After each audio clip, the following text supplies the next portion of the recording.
സംസ്ഥാനത്ത് മഴ ശക്തമാണ്. മധ്യകിഴക്കൻ അറബിക്കടലിന് മുകളിലായി തീവ്ര ന്യൂനമർദ്ദം. ബംഗാൾ ഉൾക്കടലിൽ ചുഴലിക്കാറ്റിന് സാധ്യത. 27 ചുഴലിക്കാറ്റായി മാറും എന്നാണ് നിലവിലുള്ള കണക്കുകൂട്ടൽ. അങ്ങനെ രൂപപ്പെട്ടാൽ തായ്ലൻഡ് നിർദ്ദേശിച്ച മോന്ത എന്ന പേരിലായിരിക്കും ആ ചുഴലിക്കാറ്റ് അറിയപ്പെടുക. കാലവർഷത്തിന് സമാനമായ മഴയായിരിക്കും തുലാവർഷത്തിലും പെയ്യുക. സമഗ്ര വാർത്തകളിലേക്ക് വരാം. ആദ്യം തലക്കെട്ടുകൾ.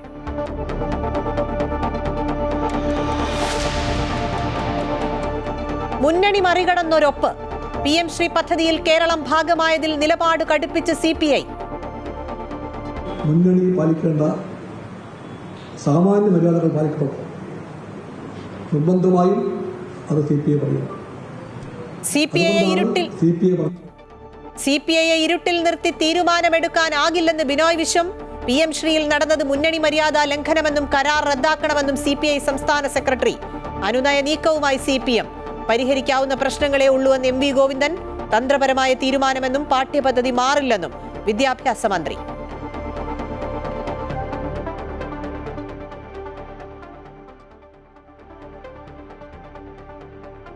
CPM BJP ബന്ധത്തിന്റെ ഇടനിലക്കാരനായി പ്രവർത്തിച്ചത് ശ്രീ M ആണ്. ഇപ്പോൾ CPM BJP ബന്ധത്തിന്റെ ഇടനിലയായി പ്രവർത്തിക്കുന്നത് PM ശ്രീയാണ്. അതാണ് വ്യത്യാസം. കേന്ദ്രത്തിന്റെ രാഷ്ട്രീയ അജണ്ട നിബന്ധനകളിലൂടെ അടിച്ചേൽപ്പിക്കുകയാണെന്ന് VD സതീശൻ.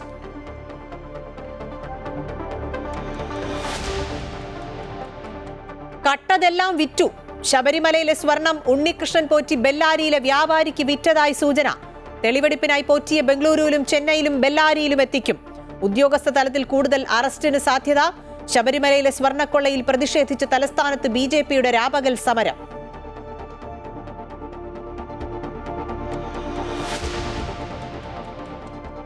വേണം അതീവ ജാഗ്രത. സംസ്ഥാനത്ത് മഴ ശക്തം. തിരുവനന്തപുരം, കൊല്ലം, കണ്ണൂർ, കാസർഗോഡ് ജില്ലകളിൽ ഓറഞ്ച് അലർട്ട്. ബംഗാൾ ഉൾക്കടലിലെ അതിതീവ്ര ന്യൂനമർദ്ദം ചുഴലിക്കാറ്റായി മാറാൻ സാധ്യത. മലപ്പുറത്ത് വ്യാപക കൃഷിനാശം.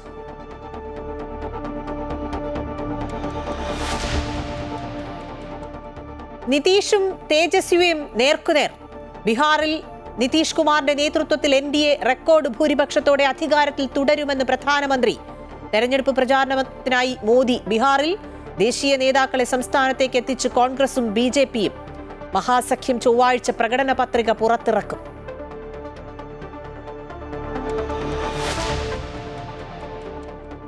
കൗമാര കേരളത്തിന്റെ തേരോട്ടം. സംസ്ഥാന സ്കൂൾ കായികമേളയിൽ തിരുവനന്തപുരത്തിന്റെ കുതിപ്പ് തുടരുന്നു. രണ്ടാമത് തൃശൂർ. നീന്തൽക്കുളത്തിൽ 6ഉം അത്ലറ്റിക്സിൽ 2ഉം മീറ്റ് റെക്കോർഡുകൾ.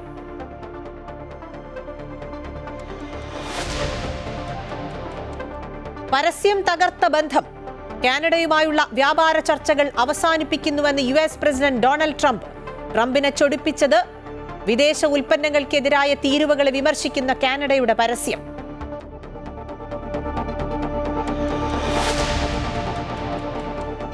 ഇനി എന്തിന് വാദം? പള്ളുരുത്തി സെന്റ് റീത്ത സ്കൂളിലെ ഹിജാബ് വിവാദ തർക്കം തീർപ്പാക്കി ഹൈക്കോടതി. സ്കൂളിൽ തുടർന്ന് പഠിക്കാൻ താൽപര്യമില്ലെന്ന് പെൺകുട്ടി.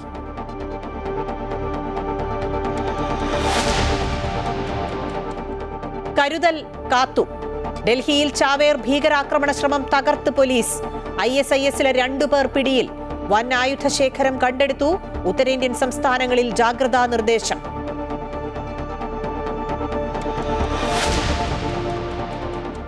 നിയമം പാലിക്കണം. ആനക്കൊമ്പ് കൈവശം വയ്ക്കാൻ മോഹൻലാലിന് സർക്കാർ നൽകിയ അനുമതി റദ്ദാക്കി ഹൈക്കോടതി.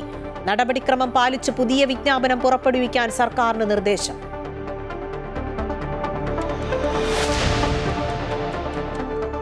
Story of the day. കണ്ണിനാനന്ദം കുത്തുങ്കൽ.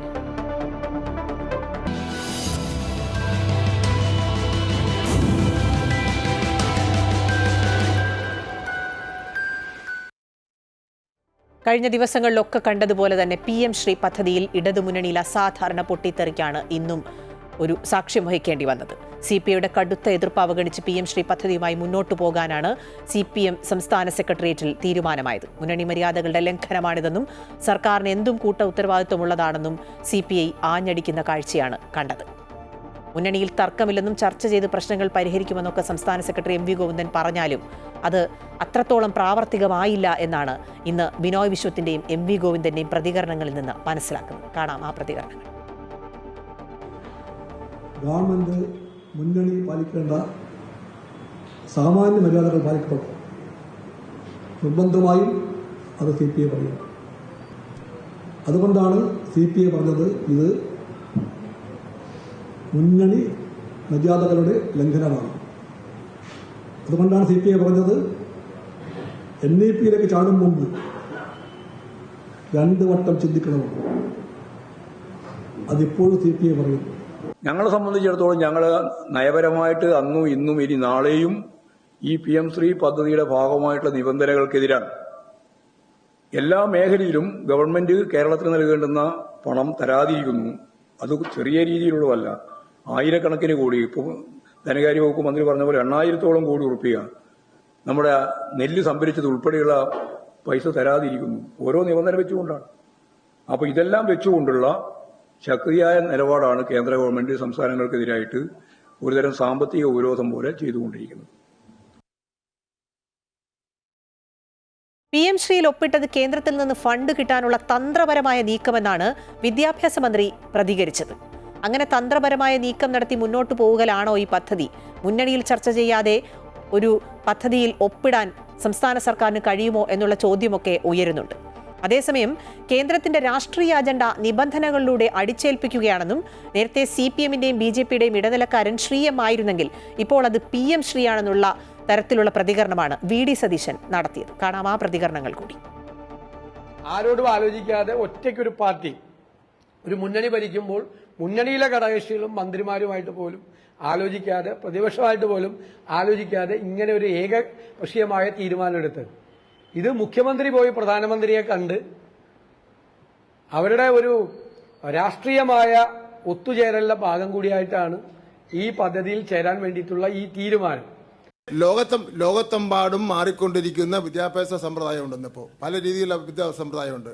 ആ സമ്പ്രദായത്തിൽ നിന്ന് മാറി നിൽക്കാനൊന്നും കേരളത്തിന് കഴിയില്ല. ഈ നമുക്ക് ഐക്യകേരള രൂപീകരണത്തിന് ശേഷം ഉള്ള കുറേ ആ കാലഘട്ടം മുതൽ എടുത്തിട്ടുള്ള ഓരോ നയം എടുത്തു നോക്കിയാൽ അതിൽ നിന്നൊക്കെ വ്യത്യാസമായിട്ട് മാറി എടുത്തിട്ടുണ്ട്. അത് എടുക്കേണ്ടി വരും നമുക്ക്. അല്ലാതെ എല്ലാ കാലഘട്ടത്തിലും ഒരേ നയത്തിൽ പിടിച്ചുകൊണ്ട് നിൽക്കാൻ വേണ്ടി പറ്റുമോ? പറ്റില്ല. അൻഫിൽ ഡിസൂസ ഉണ്ട് ഈ വാർത്തയുടെ വിശദാംശങ്ങൾ നൽകാൻ. അൻഫിൽ, ഇത് മുന്നണിക്കുള്ളിൽ വലിയ പ്രശ്നങ്ങൾ സൃഷ്ടിക്കുന്ന തരത്തിലേക്ക് കാര്യങ്ങൾ നീങ്ങുന്നു. പക്ഷേ കഴിഞ്ഞ ദിവസങ്ങളിൽ ഉണ്ടായിരുന്ന പോലുള്ളൊരു കടുത്ത നിലപാടൊന്നും ഇന്ന് CPI എടുത്തില്ല എന്നുകൂടി പറയേണ്ടതുണ്ട്. കാരണം അത്തരത്തിലൊരു ചർച്ചകൾ ഉണ്ടാകേണ്ടതുണ്ട്. മുന്നണി മര്യാദകൾ CPM പാലിച്ചില്ല എന്നതൊക്കെ CPI വിമർശിക്കുമ്പോഴും കടുത്ത നില മന്ത്രിസഭാ യോഗത്തിൽ നിന്ന് പിന്നോട്ട് മന്ത്രിമാർ പോകും എന്നൊക്കെ ആദ്യം ചർച്ചകൾ ആ തരത്തിൽ വന്നതാണ്. പക്ഷേ എന്നിട്ടും അത്തരം കാര്യങ്ങളിലേക്കൊന്നും കാര്യങ്ങൾ നീങ്ങിയില്ല. ശരിക്കും ഇതിൽ എതിർപ്പ് ഇപ്പോഴും CPIക്ക് ഉണ്ടെങ്കിൽ പോലും ഒരു അനുനയ നീക്കം എവിടെയൊക്കെയോ നടക്കുന്നുണ്ട് എന്ന് വേണ്ടേ മനസ്സിലാക്കാൻ. അടുത്ത് ഇനി ഇതുമായി ബന്ധപ്പെട്ട പ്രത്യേക ചർച്ചയൊക്കെ ചേരുമ്പോഴേക്കും CPIയെ അനുനയിപ്പിച്ച് മുന്നോട്ട് കൊണ്ടുപോകാൻ CPM-ന് കഴിയും എന്ന് തന്നെ കരുതേണ്ടതുണ്ട്. പ്രത്യേകിച്ചും MV ഗോവിന്ദനൊക്കെ പറഞ്ഞല്ലോ, പെട്ടെന്ന് വളരെ ചെറിയ കാര്യമേ ഉള്ളൂ, അനുനയിപ്പിക്കാവുന്നതേ ഉള്ളൂ എന്ന്.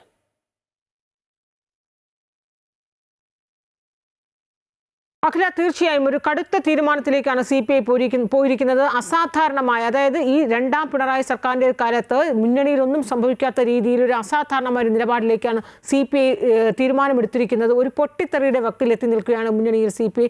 PM ശ്രീയെ ചൊല്ലി ആ പദ്ധതിയിൽ നിന്ന് പിന്നോട്ട് പോകണം, പദ്ധതിയുമായി ഒരു കാരണവശാലും മുന്നോട്ട് പോവുകയില്ല എന്ന നിലപാട് ആവർത്തിക്കുന്നു. അതിനപ്പുറത്തേക്ക് മുന്നണി മര്യാദകൾ ലംഘിച്ചിരിക്കുന്നു. ഇതെന്ത് മന്ത്രിസഭ എന്നാണ് CPIയുടെ, ഇതെന്ത് സർക്കാർ എന്നാണ് CPIയുടെ സെക്രട്ടറി ആയിരിക്കുന്ന ബിനോയ് വിശ്വം പരസ്യമായാണ് ചോദിക്കുന്നത്. അതായത് സ്വന്തം സർക്കാരിനെ തന്നെ അദ്ദേഹം എന്ത് സർക്കാർ എന്ന് ചോദിക്കുന്നു. ആ രീതിയിലാണ് അവഗണന നേരിടുന്നു. മുന്നണി മര്യാദകളൊക്കെ തന്നെ ലംഘിച്ചുവെന്നും ഇതൊരു സർക്കാരാണോ, ഇത് പുനർചിന്തന വേണമെന്നുമൊക്കെ ആവശ്യപ്പെട്ടുകൊണ്ട് ഈ നയത്തിൽ നിന്നും മാറണം, ദേശീയ വിദ്യാഭ്യാസ നയം ഒരു കാരണവശാലും ഇവിടെ നടപ്പാക്കാൻ അനുവദിക്കുകയില്ല എന്ന നിലപാട് വ്യക്തമാക്കി CPI ഇടതുമുന്നണി കൺവീനർക്ക് കത്ത് നൽകിയിട്ടുണ്ട്. അതേ കത്തിൻ്റെ കോപ്പി തന്നെ മറ്റ് ഘടകകക്ഷികൾക്കുമൊക്കെ നൽകിയിട്ടുണ്ട്. എന്തായാലും CPM-ന്റെ സംസ്ഥാന സെക്രട്ടേറിയറ്റിലും സംസ്ഥാന കൗൺസിലിലും ഒക്കെ തന്നെയും കടുത്ത വികാരമാണ് ഉണ്ടായത്. ഇങ്ങനെ നാണം കെട്ട് മുന്നണി നിൽക്കാൻ പാടില്ല എന്ന ഒരേ വികാരം തന്നെയാണ് പങ്കെടുത്ത നേതാക്കളൊക്കെ തന്നെ പ്രകടിപ്പിച്ചിരിക്കുന്നത്.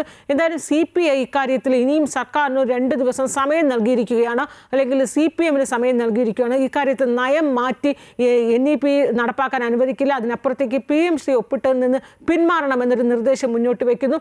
ഇത് അംഗീകരിച്ചേ മതിയാവുകയുള്ളൂ എന്നാണ് ആവർത്തിച്ച് പറയുന്നത്.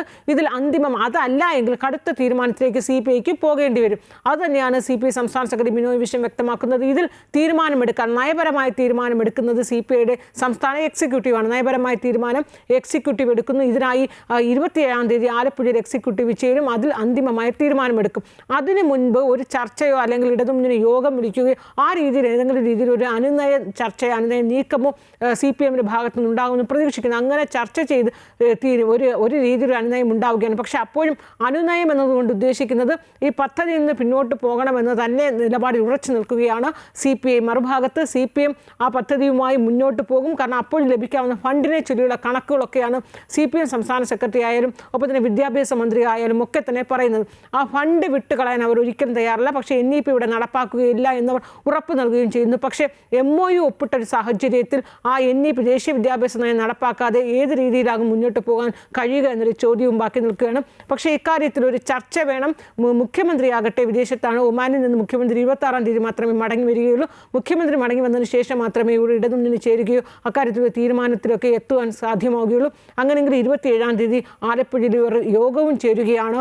ഇനി ഇതിന് മുന്നേ ഒരു തീരുമാനം ഉണ്ടായില്ലെങ്കിൽ ഒരുപക്ഷെ കടുത്ത നടപടിയിലേക്ക് CPI കടക്കുമെന്ന് തന്നെയാണ് സൂചന. കാരണം മന്ത്രിമാർ രാജിവെക്കുക, അതല്ലെങ്കിൽ മന്ത്രിസഭാ യോഗത്തിൽ നിന്ന് പിന്മാറി വിട്ടുനിൽക്കുക, ഇതടക്കമുള്ള പല നിർദ്ദേശങ്ങളും മുന്നണിയിൽ നിന്ന് CPIയിൽ നിന്ന് വന്നു കഴിഞ്ഞ സാഹചര്യത്തിൽ അന്തിമമായൊരു തീരുമാനം, ഒരു നിലപാട് 27-ന് ചേരുന്ന യോഗത്തിൽ തീരുമാനിക്കും. അങ്ങനെയെങ്കിൽ വലിയ രീതിയിലുള്ള പൊട്ടിത്തെറിയിലേക്കാകും CPI LDF കടക്കുക. പ്രത്യേകിച്ച് ഇപ്പോൾ തെരഞ്ഞെടുപ്പിലേക്ക് കടക്കാൻ വളരെ കുറച്ച് നാളുകൾ മാത്രം ബാക്കി നിൽക്കുമ്പോഴാണ് അസാധാരണമായ ഒരു പൊട്ടിത്തെറി. PMCയെ ചൊല്ലി നയപരമായ കാര്യങ്ങളാണ് CPIയും CPM-ഉം തമ്മിൽ അകലേണ്ടി വരിക. അഖില. ശരി, അൻഫിലി ഡിസൂസയാണ് വിശദാംശങ്ങൾ നൽകിയ. നേരത്തെ സൂചിപ്പിച്ചതുപോലെ തന്നെ പ്രതിപക്ഷ നേതാവ് പറഞ്ഞത് വളരെ പ്രധാനപ്പെട്ട കാര്യമാണ്. BJPയും CPM-ഉം തമ്മിൽ ഒരു അവിശുദ്ധ ബന്ധമുണ്ട് എന്ന് നേരത്തെ തന്നെ എപ്പോഴും പ്രതിപക്ഷം ആരോപിക്കുന്നതാണ്. ആ ആരോപണത്തിന് കുറച്ചുകൂടി ഒരു സാധുത നൽകുകയാണ് ശരിക്കും പ്രതിപക്ഷ നേതാവിന്റെ വാക്കുകൾ. ആ വാക്കുകൾ കൂടി കേൾക്കാം. CPM BJP ബന്ധത്തിന്റെ ഇടനിലക്കാരനായി പ്രവർത്തിച്ചത് ശ്രീ M ആണ്. ഇപ്പോൾ CPM BJP ബന്ധത്തിന്റെ ഇടനിലയായി പ്രവർത്തിക്കുന്നത് PM ശ്രീയാണ്. അതാണ് വ്യത്യാസം. ഞങ്ങൾ പറഞ്ഞു പണം മേടിക്കുന്നതിലല്ല കുഴപ്പം, RSSന്റെ അജണ്ട, പൊളിറ്റിക്കൽ അജണ്ട അടിച്ചേൽപ്പിക്കുകയാണ് ഇതിലൂടെ. അതിനെ എതിർക്കാൻ പോലും ഗവൺമെന്റ് തയ്യാറായിട്ടില്ല. ഒരു ഡിസന്റ് നോട്ട് പോലും കൊടുത്തിട്ടില്ല. ഇത് കൺകറന്റ് ലിസ്റ്റിൽപ്പെട്ടാണ് വിദ്യാഭ്യാസം. പക്ഷെ പ്രതിപക്ഷത്തിന് ഇത്തരത്തിൽ നിലപാടെടുക്കാൻ കഴിയുമോ? പ്രതിപക്ഷം ഭരിക്കുന്ന, അതായത് കോൺഗ്രസ് ഭരിക്കുന്ന സംസ്ഥാനങ്ങളൊക്കെ നേരത്തെ തന്നെ PM ശ്രീയിൽ അംഗമാണ്.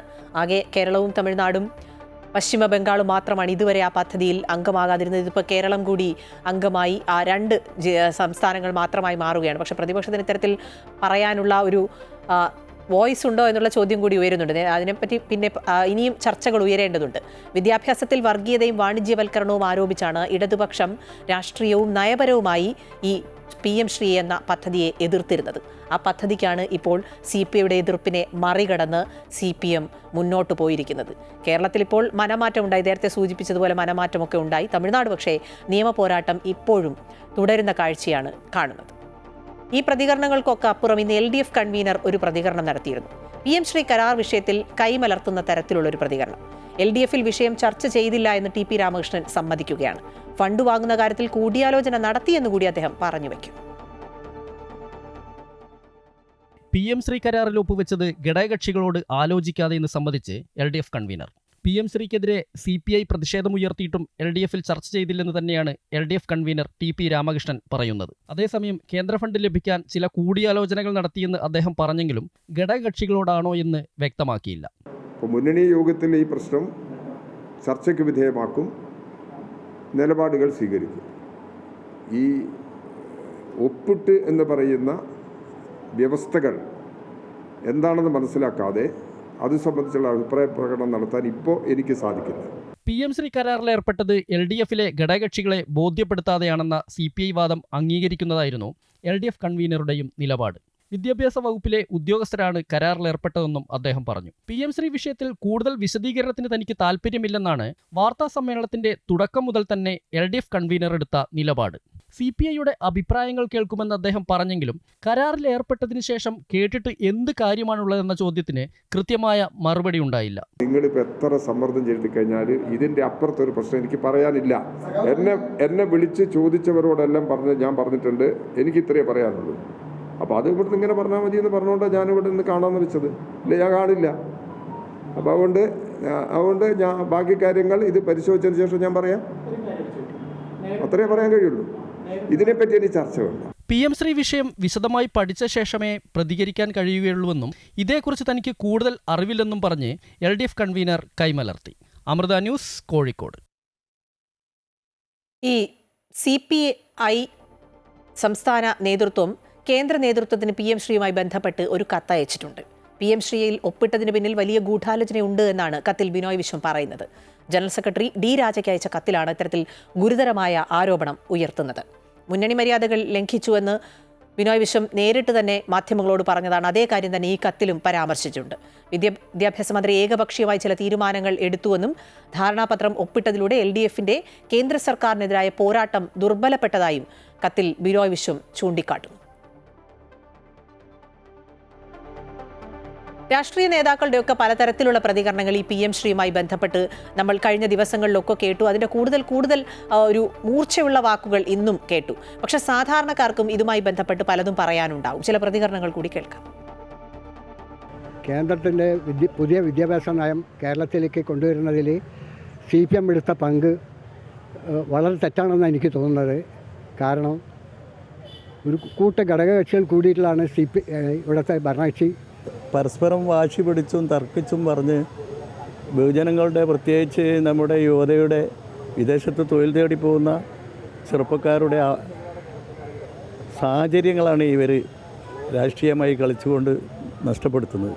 ദേശീയ വിദ്യാഭ്യാസ നയത്തിൻ്റെ ഭാഗമായിട്ടാണ് ഇത് നടപ്പിലാക്കുന്നതെങ്കിൽ ദേശീയ വിദ്യാഭ്യാസ നയത്തിൽ ഒരുപാട് പ്രശ്നങ്ങളുണ്ട്. അത് കേരളത്തിൽ നടപ്പിലാക്കുമ്പോൾ അതേസമയം കേരളത്തിന് ലഭിക്കേണ്ടതായിരിക്കുന്ന മുഴുവൻ ഫണ്ടും, എഡ്യൂക്കേഷനുമായി ബന്ധപ്പെട്ടുകൊണ്ടുള്ള മുഴുവൻ ഫണ്ടും തടഞ്ഞു വയ്ക്കുന്ന ഒരു സമീപനം ഇപ്പോൾ കേന്ദ്ര ഗവൺമെൻറ് സ്വീകരിക്കുന്നുണ്ട്. എന്നാൽ അതിന് തടസ്സമില്ലാതെ ഈ PM3 പദ്ധതി നടപ്പിലാക്കുന്നതിനോട് എനിക്ക് വ്യക്തിപരമായി യോജിപ്പാണുള്ളത്. കുട്ടികൾക്ക് വേണ്ടി നല്ല കാര്യങ്ങൾ ചെയ്യുന്നതിനോട് ഞങ്ങൾ അനുകൂലിക്കുകയാണ് ചെയ്യുന്നത്. കാരണം ഇങ്ങനെ കുട്ടികൾക്ക് വേണ്ടിയുള്ള ഡെവലപ്മെൻറ്റും ഇതൊക്കെ ഗവൺമെൻറ് വരുവാണ്. അതിനോട് ഇവിടുത്തെ ഗവൺമെൻറ് അനുകൂലിക്കുന്നുണ്ടെങ്കിൽ ഞങ്ങൾ അതിനെ സപ്പോർട്ട് ചെയ്യുന്നു. അല്ലാതെ ഈ കാര്യത്തിൽ തന്നെ രാഷ്ട്രീയമായ ഇടപെടലുകളുണ്ട്. RSS മാതിരിയുള്ള കാര്യങ്ങൾ ഇതിൽ ഇടപെടുന്നതിനോട് നമ്മൾ യോജിക്കുന്നില്ല. കാരണം എന്ന് വെച്ചാൽ അത് കുട്ടികളുടെ പഠിപ്പിനെ ബാധിക്കും.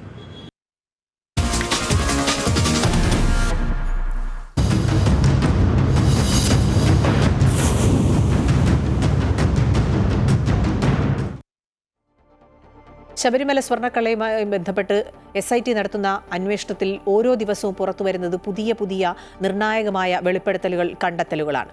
ഈ ദിവസം പുറത്തുവന്ന പ്രത്യേക അന്വേഷണ സംഘത്തിന് മുന്നിൽ പുറത്തുവന്ന ഏറ്റവും പ്രധാനപ്പെട്ട കാര്യം ചെന്നൈയിൽ നിന്നും വേർതിരിച്ചെടുത്ത സ്വർണം, അതായത് ശബരിമലയിൽ നിന്നും കൊണ്ടുപോയ ആ സ്വർണം ഉണ്ണികൃഷ്ണൻ പോറ്റി ബെല്ലാരിയിലെ ഒരു വ്യാപാരിക്ക് വിറ്റുവെന്നാണ്. ഗോവർദ്ധൻ എന്നുള്ള ആ വ്യാപാരിക്ക് വിറ്റുവെന്നാണ് SITയുടെ കണ്ടെത്തലെന്നാണ് മനസ്സിലാക്കുന്നത്. ഇത് സംബന്ധിച്ച് ഗോവർദ്ധൻ SITക്ക് മൊഴി നൽകിയിട്ടുണ്ട് എന്നുകൂടി ഉള്ള വിവരങ്ങൾ പുറത്തു വരുന്നുണ്ട്. ചെന്നൈയിലെ സ്മാർട്ട് ക്രിയേഷൻസിൽ പാളികളിൽ നിന്ന് സ്വർണം വേർതിരിച്ച് ഉണ്ണികൃഷ്ണൻ പോറ്റി വിറ്റുവെന്നാണ് ഗോവർദ്ധൻ SITക്ക് നൽകിയിരിക്കുന്ന മൊഴി എന്നുള്ള വിവരവും പുറത്തു വരുന്നുണ്ട്. സ്വർണം പൂശലിനൊടുവിൽ 476 ഗ്രാം സ്വർണം കാണാനില്ല എന്നാണ് പറയുന്നത്. എവിടെ പോയി എന്നുള്ള ചോദ്യത്തിനുള്ള ഉത്തരം ഈ ഒരു അന്വേഷണത്തിൽ കണ്ടെത്താൻ കഴിയും എന്നാണ് SIT പ്രതീക്ഷിക്കുന്നത്. ബെല്ലാരിയിലെ സ്വർണ്ണ വ്യാപാരി ഗോവർദ്ധനാണ് ഉണ്ണികൃഷ്ണൻ പോറ്റി സ്വർണം വിറ്റതെന്നാണ് വിവരം. പ്രത്യേക അന്വേഷണ സംഘത്തിന്റെ കസ്റ്റഡിയിൽ നടത്തിയ ചോദ്യം ചെയ്യലിലാണ് ഉണ്ണികൃഷ്ണന്റെ ഈ വെളിപ്പെടുത്തൽ. ചെന്നൈയിലെ സ്മാർട്ട് ക്രിയേഷൻസിൽ എത്തിച്ച ദ്വാരപാലക ശില്പത്തിൽ നിന്നും 989 ഗ്രാം സ്വർണം വേർതിരിച്ചെടുത്തതിൽ 476 ഗ്രാം സ്വർണമാണ് വിറ്റത്. സ്മാർട്ട് ക്രിയേഷൻ 109 ഗ്രാം പണിക്കൂലിയായി വാങ്ങിയതായാണ് സൂചന. ഉണ്ണികൃഷ്ണൻ പോറ്റിയുമായി നടത്തുന്ന തെളിവെടുപ്പിനൊപ്പം വിറ്റ സ്വർണം വീണ്ടെടുക്കാനും അന്വേഷണ സംഘം ശ്രമം നടത്തുന്നുണ്ട്. തെളിവെടുപ്പിനായി ബംഗളൂരു, ചെന്നൈ, ബെല്ലാരി എന്നിവിടങ്ങളിൽ എത്തിക്കാനാണ് തീരുമാനം. സ്വർണം വാങ്ങിയ ഗോവർദ്ധനിൽ നിന്നടക്കം അന്വേഷണ സംഘം വിവരങ്ങൾ ശേഖരിച്ചിട്ടുണ്ട്.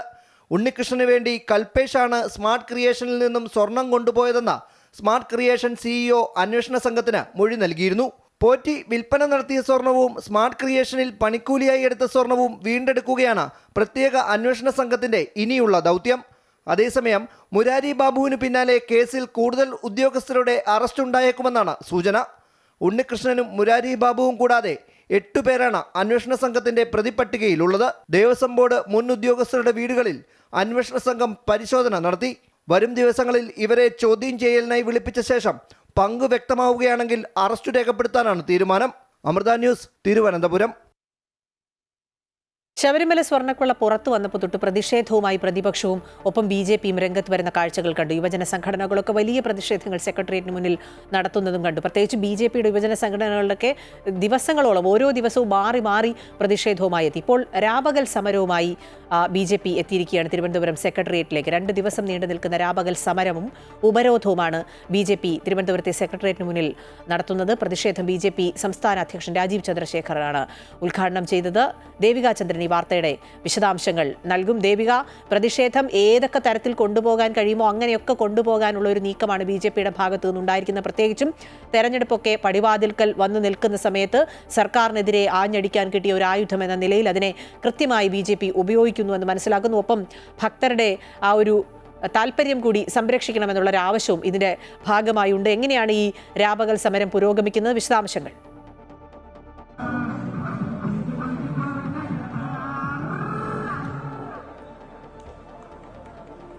അഖില സൂചിപ്പിച്ചതുപോലെ തന്നെ മറ്റൊരു തദ്ദേശ തിരഞ്ഞെടുപ്പിന് കൂടി സംസ്ഥാനം വേദിയാകാൻ പോവുകയാണ്. ആ ഒരു സമയത്താണ് ഇത്തരത്തിലൊരു സ്വർണ്ണക്കൊള്ള വിവാദം പുറത്തു വരുന്നത്. അതേ തുടർന്ന് വിവിധ സംഘടനകളുടെ പ്രതിഷേധങ്ങൾ സംസ്ഥാനത്തിന്റെ അങ്ങോളം ഇങ്ങോളം അലയടിക്കുന്ന ഒരു സാഹചര്യമാണുള്ളത്. ഈ ഒരു സമയത്ത് തന്നെയാണ് ഇത്തരത്തിൽ BJP ഇന്ന് ഇത്തരത്തിലൊരു രാപകൽ ധർണയും ഉപരോധ സമരവുമായി മുന്നോട്ട് വരുന്നത്. സെക്രട്ടേറിയറ്റ് പടിക്കലുള്ള 3 ഗേറ്റുകളും ഉപരോധിച്ചുകൊണ്ട് നാളെ വൈകുന്നേരം 5 മണിവരെ ഈ BJPയുടെ പ്രവർത്തകർ ഉപരോധിക്കും. അല്പം മുമ്പ് വരെ തലസ്ഥാനത്ത് നമുക്കറിയാം കാലാവസ്ഥ വളരെ പ്രതികൂലമാണ്. അതിശക്തമായിട്ടുള്ള മഴയാണ് സംസ്ഥാനമൊട്ടാകെ അനുഭവപ്പെടുന്നത്. സെക്രട്ടേറിയറ്റിന്റെ മുന്നിലെ സ്ഥിതിയും മറ്റൊന്നായിരുന്നില്ല. പക്ഷേ ആ മഴയത്ത് കൂടി പ്രവർത്തകരും ഈ BJPയുടെ അമരക്കാരനായിട്ടുള്ള രാജീവ് ചന്ദ്രശേഖർ അടക്കമുള്ള ആളുകളും ഈ പെരുമഴയത്ത് സെക്രട്ടേറിയറ്റിന് മുന്നിൽ തറയിലിരുന്ന് റോഡിലിരുന്ന് പ്രതിഷേധിക്കുകയായിരുന്നു. ശരണം വിളിച്ചും മുദ്രാവാക്യം വിളിച്ചും ആണ് ഈ പ്രതിഷേധകർ അവരുടെ പോരാട്ട ചൂടിന് ആ മഴയത്തും യാതൊരു കുറവും ഉണ്ടായിരുന്നില്ല. അവർ ഉന്നയിക്കുന്ന ആവശ്യങ്ങൾ ഈ സ്വർണ്ണക്കൊള്ള എന്ന് പറയുന്നത് ഉന്നതങ്ങളിലേക്കൊക്കെ അന്വേഷണം നീങ്ങുന്നുണ്ട്. ഈ ഉന്നതരെല്ലാം പിടിക്കപ്പെടണമെന്ന ആവശ്യം ഉന്നയിച്ചുകൊണ്ടാണ് BJP ഇത്തരത്തിലൊരു പ്രതിഷേധ പരിപാടിയുമായി മുന്നോട്ട് വരുന്നത്. നമുക്കറിയാം ഈ ഉണ്ണികൃഷ്ണൻ പോറ്റി മുരാരി ബാബുവിനെയൊക്കെ കസ്റ്റഡിയിലെടുത്ത് ചോദ്യം ചെയ്യുന്നുണ്ട്, അറസ്റ്റ് രേഖപ്പെടുത്തിയിട്ടുണ്ട്. ഈ ഒരു പശ്ചാത്തലത്തിൽ ഇങ്ങനെ ചില ഉദ്യോഗസ്ഥരിലേക്ക് മാത്രം അന്വേഷണം ഒതുങ്ങാതെ ഇതിന് പിന്നിലുള്ള ഉന്നതരിലേക്കും കൂടി ഈ അന്വേഷണം പോകണമെന്ന് തന്നെയാണ് BJP ആവശ്യപ്പെടുന്നത്. ദേവസ്വം ബോർഡ്, അതായത് ഇതിന് മുന്നേ ഉണ്ടായിരുന്ന ദേവസ്വം ബോർഡും ഇപ്പോഴുണ്ടായിരുന്ന ദേവസ്വം ബോർഡിനെയും എല്ലാ ഉദ്യോഗസ്ഥരെയും പറ്റിയുള്ള അന്വേഷണം എല്ലാവരിലേക്കും അന്വേഷണം നീളണം. ഇപ്പോഴുള്ള ദേവസ്വം ബോർഡിലേക്ക് ഉദ്യോഗസ്ഥരെ പിരിച്ചുവിടണം എന്നതടക്കമുള്ള ആവശ്യം ഉന്നയിച്ചുകൊണ്ടാണ് ഇവർ ഈ സമരവുമായി മുന്നോട്ട് വരുന്നത്. ഇത് മാത്രമല്ല ഇവർ ഉന്നയിക്കുന്നത് ദേവസ്വം ബോർഡിന് കീഴിൽ കഴിഞ്ഞ 30 വർഷമായി നടക്കുന്ന സാമ്പത്തിക ഇടപാടുകളിലും കേന്ദ്ര ഏജൻസികൾ വെച്ച് കൃത്യമായിട്ടുള്ള അന്വേഷണം നടത്തണം. ദേവസ്വം ബോർഡിന് കീഴിലുള്ള എല്ലാ അമ്പലങ്ങളിലും പലയിടത്തു നിന്നും ശരി. ദേവിക ചന്ദ്രനാണ് തിരുവനന്തപുരത്ത് നിന്ന് വിശദാംശങ്ങൾ നൽകുന്നത്. വലിയ പ്രതിഷേധം BJPയുടെ ഭാഗത്ത് നിന്ന് നടക്കുകയാണ്. BJP സംസ്ഥാന അധ്യക്ഷൻ രാജീവ് ചന്ദ്രശേഖർ ഉൾപ്പെടെ പങ്കെടുക്കുകയാണ് ആരാപകൽ സമരത്തിൽ. മഴയും അത്തരത്തിലുള്ള എല്ലാ പ്രതികൂല സാഹചര്യങ്ങളെയും മാറ്റി നിർത്തിക്കൊണ്ട് പ്രതിഷേധവുമായി മുന്നോട്ട് പോവുകയാണ്. ശബരിമല സ്വർണ്ണക്കൊള്ളയുമായി ബന്ധപ്പെട്ട് സമരരംഗത്ത് നിന്ന് പിന്നോട്ടില്ല എന്നാണ് BJP സംസ്ഥാന ജനറൽ സെക്രട്ടറി ശോഭാ സുരേന്ദ്രൻ പറയുന്നത്. 51 മഹാക്ഷേത്രങ്ങളിലെ ഇന്ന് വരെ കിട്ടിയിട്ടുള്ള കാണിക്കയും വിഹിതങ്ങളും രേഖകളിലുണ്ടോ, ആ സ്വത്തുക്കൾ അവിടെ തന്നെ സൂക്ഷിച്ചിട്ടുണ്ടോ എന്ന് കേന്ദ്ര ഏജൻസികളുടെ അന്വേഷണത്തിലൂടെ പുറത്തു കൊണ്ടുവരണമെന്നും ശോഭാ സുരേന്ദ്രൻ പറയുന്നു. BJPയുടെ രാപ്പകൽ സമരം അതിശക്തമായ പ്രതിരോധ സമരമായിരിക്കുമെന്നും ശോഭാ സുരേന്ദ്രൻ വ്യക്തമാക്കി. ശബരിമലയിലെ കൊള്ളയുമായി ബന്ധപ്പെട്ടുകൊണ്ട് കേന്ദ്ര ഏജൻസിയുടെ അന്വേഷണം വേണമെന്നാവശ്യപ്പെട്ടുകൊണ്ട് ആയിരക്കണക്കിന് സ്ത്രീകൾ ഒരുമിച്ച് ചേർന്നിട്ടുള്ള വലിയൊരു പ്രക്ഷോഭ സമരത്തിനാണ് തിരുവനന്തപുരം സാക്ഷ്യം വഹിച്ചത്. ദൗർഭാഗ്യമെന്ന് പറയട്ടെ, പല രീതിയിലും ആ വാർത്തയെ തമസ്കരിക്കാൻ വേണ്ടിയിട്ടുള്ള ഒരു ഭഗീരഥ പ്രയത്നം അതുണ്ടായി. നിങ്ങൾ സമരം ചെയ്യുന്നുണ്ടോ എന്ന് ചോദിക്കുന്ന ആളുകൾക്ക് നല്ല രീതിയിൽ തന്നെ ജനങ്ങൾ പങ്കെടുത്തുകൊണ്ട് നടത്തിയിട്ടുള്ള ആ സമരത്തെ ഒരു വാർത്തക്കിടയിൽ ഒരു വരിയായി മാത്രം കാണിക്കാനൊക്കെ എങ്ങനെ മനസ്സ് വന്നു എന്നതിനെക്കുറിച്ച് നമുക്കറിയില്ല. പക്ഷേ ഞങ്ങൾ സമരരംഗത്ത് നിന്ന് പിന്നോട്ടില്ല എന്നുള്ളതാണ്. അത് വാർത്ത എത്ര വരുന്നു അല്ലെങ്കിൽ വരുന്നില്ലയോ എന്നുള്ളതല്ല വിഷയം. ഞങ്ങൾ പൊതുസമൂഹത്തിൻ്റെ മുന്നിൽ ഈ വിഷയവുമായി ബന്ധപ്പെട്ടുകൊണ്ട് ഉണ്ടാകും. 51 മഹാക്ഷേത്രങ്ങളിലെ ഇന്ന് വരെ കിട്ടിയിട്ടുള്ള കാണിക്കയും വിഹിതങ്ങളും അത് രേഖകളിലുണ്ടോ, സൂക്ഷിച്ചിട്ടുണ്ടോ, അത് അവിടെ തന്നെ ഉണ്ടോ എന്നതിനെക്കുറിച്ച് കേന്ദ്ര ഏജൻസിയുടെ അന്വേഷണത്തിലൂടെ പുറത്തു വരണം എന്ന് തന്നെയാണ് ഭാരതീയ ജനതാ പാർട്ടി ആവശ്യപ്പെടുന്നത്. ഇന്നും നാളെയുമായിട്ട്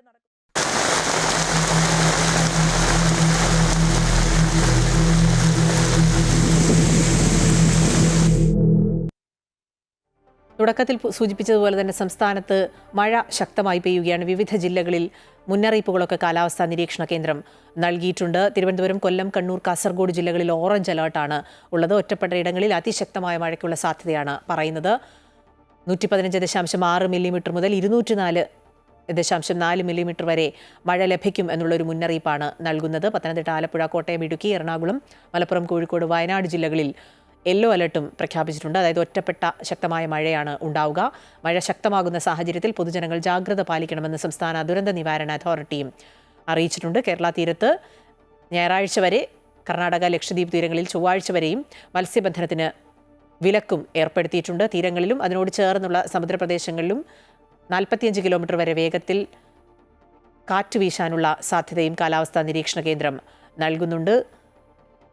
ആഴക്കടൽ മത്സ്യബന്ധനം നടത്തുന്ന തൊഴിലാളികൾ എത്രയും പെട്ടെന്ന് അടുത്തുള്ള തീരത്തേക്ക് മടങ്ങണം എന്നുള്ളൊരു നിർദ്ദേശം കൂടി കാലാവസ്ഥാ നിരീക്ഷണ കേന്ദ്രം മുന്നോട്ട് വെച്ചിട്ടുണ്ട്. അടുത്ത തിങ്കളാഴ്ചയോടുകൂടി ഈ ബംഗാൾ ഉൾക്കടലിൽ രൂപപ്പെട്ട ന്യൂനമർദ്ദം ശക്തി പ്രാപിച്ച് ചുഴലിക്കാറ്റായി മാറാനുള്ളൊരു സാധ്യതയാണ് പ്രവചിക്കുന്നത്. അങ്ങനെയാണെങ്കിൽ തന്നെ തായ്ലൻഡ് നൽകിയ പേര് മോന്ത എന്ന് വിളിക്കും എന്നുകൂടി പറയുകയാണ്. അതുകൊണ്ട് തന്നെ കനത്ത ഒരു ജാഗ്രത എല്ലായിടത്തും നൽകിയിട്ടുണ്ട്. മലപ്പുറത്ത് കാറ്റിലും മഴയിലും വ്യാപക കൃഷിനാശമാണ് ഉണ്ടായത്. കഴിഞ്ഞ ദിവസങ്ങളിലൊക്കെ ഈ വടക്കൻ ജില്ലകളിൽ ശക്തമായ മഴയാണ് പെയ്തത്. അതിൻ്റെ ഭാഗമായിട്ടാണ് ഇത്തരത്തിൽ കൃഷിനാശം ഉണ്ടായത്. സൂചിപ്പിച്ചതുപോലെ തന്നെ തീവ്ര ന്യൂനമർദ്ദം ചുഴലിക്കാറ്റായി മാറാനുള്ള ഒരു സാധ്യതയുള്ളതുകൊണ്ട് തന്നെ കരുതലോടെയാണ് മുന്നോട്ട് പോകുന്നത്. ബംഗാൾ ഉൾക്കടലിൽ പുതിയ ന്യൂനമർദ്ദം രൂപപ്പെടാൻ സാധ്യതയുള്ളതിനാൽ വരുന്ന 5 ദിവസങ്ങളിലും മഴ തുടരുമെന്നാണ് കാലാവസ്ഥാ വകുപ്പിന്റെ മുന്നറിയിപ്പ്.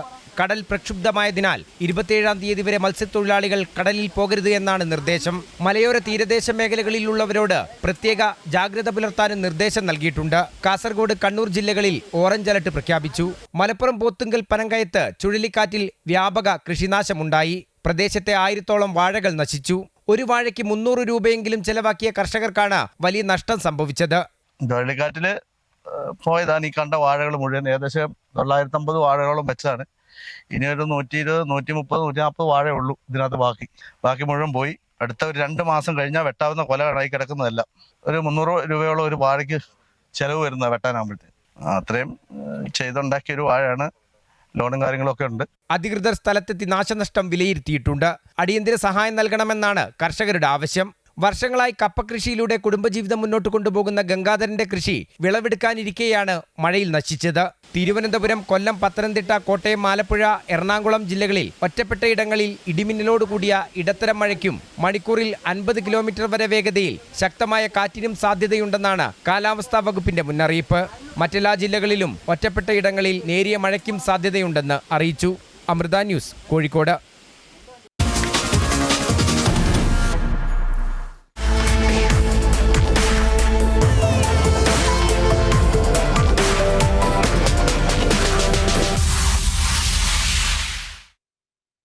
മഹാസഖ്യം തേജസ്വി യാദവിനെ മുഖ്യമന്ത്രിയായി നേരത്തെ തന്നെ പ്രഖ്യാപിച്ചതാണ്.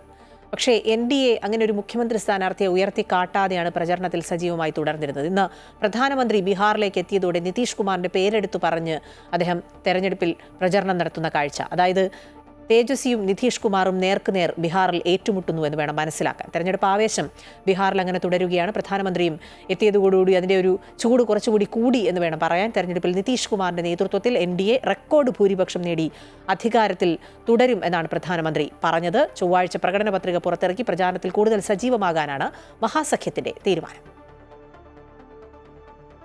ബീഹാറിലെ NDA ക്യാമ്പിന് ആവേശമായാണ് പ്രധാനമന്ത്രിയുടെ വരവ്. സമസ്തിപൂരിലെത്തിയ മോദി ബീഹാർ മുൻ മുഖ്യമന്ത്രി കർപ്പൂരി ഠാക്കൂറിന്റെ സ്മരണ നിലനിൽക്കുന്ന ഗ്രാമത്തിൽ സന്ദർശനം നടത്തി. കർപ്പൂരി ഗ്രാമത്തിൽ നിന്നു തന്നെ പ്രധാനമന്ത്രി തെരഞ്ഞെടുപ്പ് പ്രചാരണത്തിന് തുടക്കമിട്ടതിന് വലിയ രാഷ്ട്രീയ പ്രാധാന്യമാണുള്ളത്. 30% വരുന്ന പിന്നോക്ക വിഭാഗം വോട്ടർമാരെ ആകർഷിക്കുകയാണ് NDAയുടെ ലക്ഷ്യം. സമസ്തിപൂരിൽ റാലിയോടെ തുടങ്ങി. ബീഹാറിൽ നിതീഷ് കുമാറിന്റെ നേതൃത്വത്തിൽ NDA തെരഞ്ഞെടുപ്പ് റെക്കോർഡുകൾ തിരുത്തി കുറിക്കുമെന്ന് മോദി പറഞ്ഞു. RJDയെയും കോൺഗ്രസിനെയും വിമർശിച്ച മോദി അഴിമതി കേസുകളിൽപ്പെട്ട് നേതാക്കൾ ജാമ്യത്തിൽ നടക്കുകയാണെന്നും അഴിമതിക്കാരെ ബീഹാർ പുറത്തു നിർത്തുമെന്നും പറഞ്ഞു. पूरा बिहार कह रहा है फिर एक बार NDA सरकार, फिर एक बार सुशासन सरकार जंगल राज वालों को दूर रखेगा बिहार. लेकिन RJD और कांग्रेस वालों से आप ऐसी उम्मीद नहीं कर सकते. RJD और कांग्रेस को अपने अपने परिवारों के राजनीतिक भविष्य की ही चिंता है. ബീഹാർ നിക്ഷേപകരുടെ ഇഷ്ട സംസ്ഥാനമായി മാറിയെന്നുകൂടി മോദി അവകാശപ്പെട്ടു. അതേസമയം ചൊവ്വാഴ്ച പ്രകടന പത്രിക പുറത്തിറക്കി പ്രചാരണത്തിൽ സജീവമാകാനാണ് മഹാസഖ്യത്തിന്റെ തീരുമാനം. മഹാസഖ്യത്തിന്റേതുപോലെ മുഖ്യമന്ത്രി സ്ഥാനാർത്ഥിയെ പ്രഖ്യാപിക്കാനോ ഒരുമിച്ച് വാർത്താസമ്മേളനം നടത്താനോ NDAയ്ക്ക് കഴിയാത്തതെന്ത് എന്ന ചോദ്യമാണ് തേജസ്വി യാദവ് ഉന്നയിച്ചത്. मोदी जी वोट लेकर के चल जाते हैं, चुनाव में फिर आते हैं और खाली क्या बोलते हैं जंगल राज, जंगल राज. यार कौन ऐसा दिन है जब मुजफ्फरपुर में हत्या बलात्कार नहीं हो रहा, बताइए तो कौन ऐसा दिन नहीं है. രാഹുൽ ഗാന്ധിയുടെയും തേജസ്വി യാദവിന്റെയും സംയുക്ത റാലി അടക്കം നടത്താനാണ് മഹാസഖ്യം ആലോചിക്കുന്നത്. News desk Amrita TV.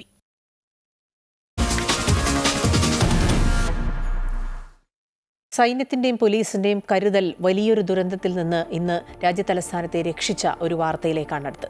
ദീപാവലിക്ക് സൗത്ത് ഡൽഹിയിൽ സ്ഫോടനം നടത്താനുള്ള ഭീകരാക്രമണ പദ്ധതിയെ ഡൽഹി പോലീസ് തകർത്തു. 2 ISIS പ്രവർത്തകരാണ് പിടിയിലായത്. ഡൽഹി പോലീസിന്റെ പ്രത്യേക സംഘമാണ് പിടികൂടിയത്. രഹസ്യ വിഭാഗത്തിന് ലഭിച്ച വിവരത്തിന്റെ അടിസ്ഥാനത്തിലായിരുന്നു പരിശോധനകൾ.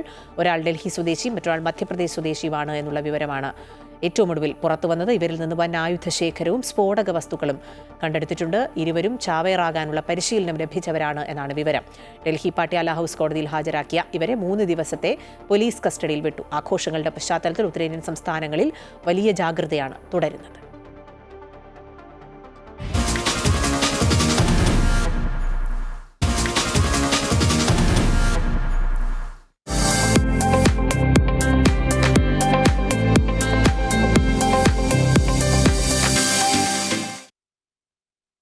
അറുപത്തിയേഴാമത് സംസ്ഥാന സ്കൂൾ കായികമേളയിൽ ഒരു കൗമാരത്തിന്റെ കുതിപ്പാണ് കാണുന്നത്. ഓരോ ദിവസവും പുതിയ മീറ്റ് റെക്കോർഡുകൾ സൃഷ്ടിച്ചുകൊണ്ട് കേരളത്തിന്റെ കൗമാരം ഇങ്ങനെ തേരോട്ടം നടത്തുന്ന കാഴ്ച.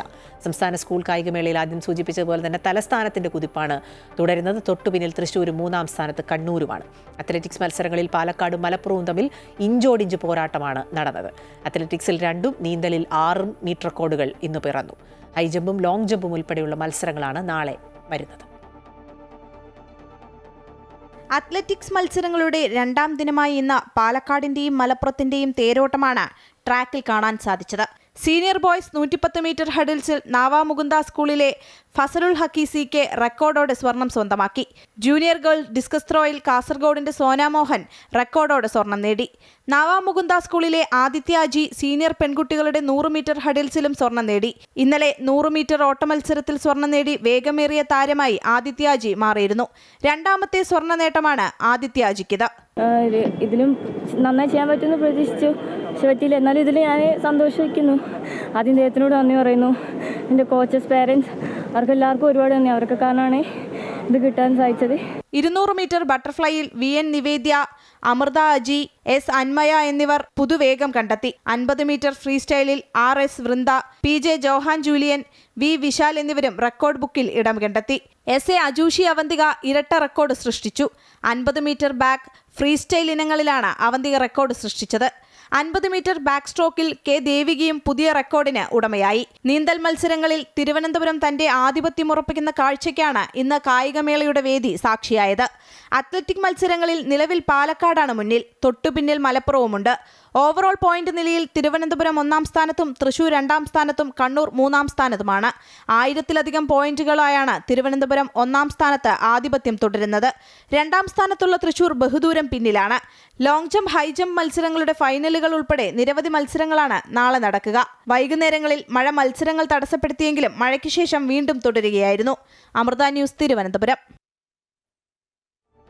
അമൃത സ്കൂളും വലിയ നേട്ടമാണ് സംസ്ഥാന സ്കൂൾ കായികമേളയിൽ നേടുന്നത്. സംസ്ഥാന സ്കൂൾ കലോത്സവമായാലും അമൃതയ്ക്കൊരു പ്രത്യേക ഇടം തന്നെ ഉണ്ട്. പാരിപ്പള്ളി അമൃത സ്കൂളിലെ കുട്ടികളാണ് കായികമേളയുടെ ഭാഗമായി വിവിധ ഇനങ്ങളിൽ പങ്കെടുത്തത്. കബഡി, വോളിബോൾ മത്സരങ്ങളിലടക്കം അമൃതയിലെ വിദ്യാർത്ഥികൾ കൊല്ലം ജില്ലയെ പ്രതിനിധാനം ചെയ്ത് പങ്കെടുത്തു. കലാമേളയിലും ശാസ്ത്രമേളയിലും പോലെ സംസ്ഥാന കായികമേളയിലും അമൃത സ്കൂളിലെ വിദ്യാർത്ഥികൾ തങ്ങളുടെ മികവറിയിച്ചു. പാരിപ്പള്ളി അമൃത സ്കൂളിലെ അരുണാചൽ പ്രദേശ് സ്വദേശികളായ 4 വിദ്യാർത്ഥികളാണ് 12-അംഗ കബഡി ടീമിന്റെ ഭാഗമായത്. ചിട്ടയായ പരിശീലനത്തിലൂടെയാണ് അമൃത സ്കൂളുകൾ കായികമേളയ്ക്കായി കുട്ടികളെ വാർത്തെടുക്കുന്നതെന്ന് അധ്യാപകനായ സുനിൽ രാജ് പറഞ്ഞു. കേരളത്തിൽ നിന്നുള്ള കുട്ടികൾ കൂടാതെ അരുണാചലിൽ നിന്നുള്ള 4 പേരും ഈ മത്സരത്തിൽ പങ്കെടുക്കുന്നു എന്നുള്ളതാണ് പ്രത്യേകത. ജില്ലാ മത്സരങ്ങൾക്ക് ശേഷം സെലക്ഷൻ ലഭിച്ച പല സ്കൂളുകളിലെ കുട്ടികളാണ്. അപ്പോൾ അതിൽ പലർക്കും എത്തിപ്പെടാൻ പറ്റിയിട്ടില്ല. എന്നിരുന്നാലും ഒട്ടുമിക്ക ദിവസങ്ങളിലും പ്രാക്ടീസ് ഉണ്ടായിരുന്നു. കബഡിക്ക് പുറമെ വോളിബോൾ, ഡിസ്ക് ത്രോ മത്സരങ്ങളിലും അമൃതയുടെ വിദ്യാർത്ഥികൾ മികച്ച പ്രകടനമാണ് കാഴ്ചവെച്ചത്. കബഡിക്ക് പുറമെ വോളിബോൾ മത്സരങ്ങളിലും അമൃതയുടെ വിദ്യാർത്ഥികൾ മികച്ച പ്രകടനമാണ് കാഴ്ചവെച്ചത്. എല്ലാ മേളകളിലും അമൃത വിദ്യാലയങ്ങളിലെ കുട്ടികളുടെ സാന്നിധ്യവും പതിവാണ്. പഠനത്തോടൊപ്പം കലാ കായിക മേഖലയ്ക്കും അമൃത സ്കൂൾ മുന്തിയ പരിഗണനയാണ് നൽകുന്നത്. അമൃത ന്യൂസ്, തിരുവനന്തപുരം. പരിമിതികളുടെ ഒരു മേള കൂടിയാണ് സംസ്ഥാന സ്കൂൾ കായികമേള. പലപ്പോഴും തങ്ങൾക്ക് ആവശ്യമായ ഉപകരണങ്ങൾ ഇല്ലാതെ മത്സരിക്കാനെത്തുന്ന കുട്ടികളുടെ കണ്ണീർ കഥകളൊക്കെ നമ്മൾ കേട്ടിട്ടുണ്ട്. ഒളിമ്പിക്സ് മാതൃകയിൽ തലസ്ഥാന നഗരിയിൽ ഇങ്ങനെ കായികമേള പുരോഗമിക്കുമ്പോൾ ട്രാക്കിന് പറയാൻ കഷ്ടപ്പാടിൻ്റെയും പോരാട്ടത്തിൻ്റെയും കഥകൾ കൂടിയുണ്ട്. അടിസ്ഥാന സൗകര്യങ്ങൾ പോലും ഇല്ലാതെ പോരാട്ടത്തിന് ഇറങ്ങേണ്ടി വരുന്ന കായിക താരങ്ങളുടെ കഥ.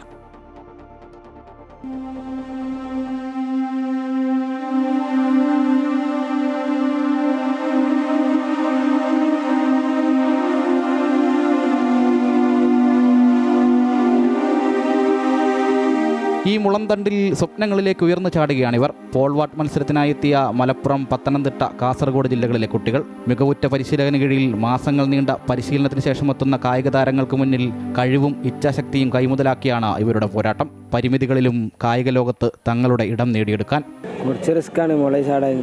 ബോൾ കിട്ടിയതിനെക്കാട്ടി അടിപൊളിയായി ചാടാൻ കഴിയും. പലരും സംസ്ഥാന സ്കൂൾ കായികമേളയിലേക്ക് എത്തിയത് ജില്ലാതലത്തിൽ മികച്ച പ്രകടനങ്ങൾ കാഴ്ചവെച്ചാണ്. എന്നിട്ടും മുളങ്കമ്പിൽ നിന്ന് പോളിലേക്കൊരു മാറ്റം ഇവർക്ക് അന്യമാണ്. സ്പോർട്സ് അധ്യാപകൻ പകർന്നു നൽകുന്ന പ്രാഥമിക അറിവൊഴിച്ചാൽ വിദഗ്ധമായ ഒരു പരിശീലനവും ഇവർക്ക് ലഭിക്കാറില്ല. പലർക്കും സ്വന്തമായി ഒരു ബൂട്ട് പോലുമില്ല. ജില്ലാതലത്തിൽ നിന്ന് സംസ്ഥാന തലത്തിലേക്ക് എത്തുമ്പോൾ മറ്റു സ്കൂളുകളുടെ പോൾ വാങ്ങിയാണ് ചിലർ മത്സരത്തിനിറങ്ങിയത്. അപ്പോഴും പോളിലെ പരിശീലനക്കുറവ് പ്രകടനത്തെയും സാരമായി ബാധിക്കുന്നു. എങ്കിലും പോരാടാൻ തന്നെ ഉറച്ചാണ് ഈ കുട്ടിത്താരങ്ങളുടെ വരവ്. മുളങ്കമ്പിൽ കുത്തിയുയർന്ന ലക്ഷ്യത്തിലേക്ക് ഉയർന്നു ചാടുമ്പോൾ മെഡൽ നേട്ടങ്ങൾക്കപ്പുറം മറ്റു കുട്ടികളെപ്പോലെ അടിസ്ഥാന സൗകര്യങ്ങൾ കൂടി സ്വപ്നം കാണുകയാണ് ഈ കുരുന്നു താരങ്ങളും. സ്കൂൾ കായികമേളയുടെ കെട്ടും മട്ടും ഒളിമ്പിക്സ് മാതൃകയിലേക്ക് മാറുമ്പോഴും അടിസ്ഥാന സൗകര്യങ്ങളും കൃത്യമായ പരിശീലനവും ലഭിക്കാത്ത കായിക താരങ്ങൾ ഇപ്പോഴും നിരവധിയാണ് എന്നതാണ് യാഥാർത്ഥ്യം. ചന്ദ്രശേഖരൻ നായർ സ്റ്റേഡിയത്തിൽ നിന്നും രാജേഷ് താവനോടൊപ്പം അജയ് നാഥ്, അമൃത ന്യൂസ്.